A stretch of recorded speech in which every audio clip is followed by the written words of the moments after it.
Na pozariadove schádzky krizného štába u Moroviču prinešena odluka o zabrani hasnovanja vody zo zvalalských vodovodoch Višničevo i Morovič, a voda še nie može hasnovať ani jak technična.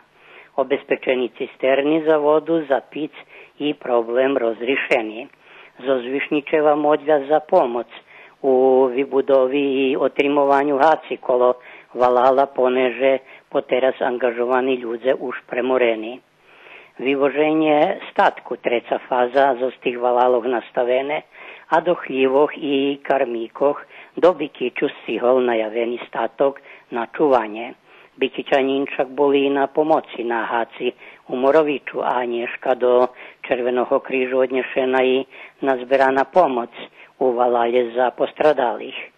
Vyseljeni žitelje zo zjameni Višničeva i Moroviču še išće vše ne možu vracac do ih obiscoh, poneže opasnost od vody zo z Horvatske išće nje prešla.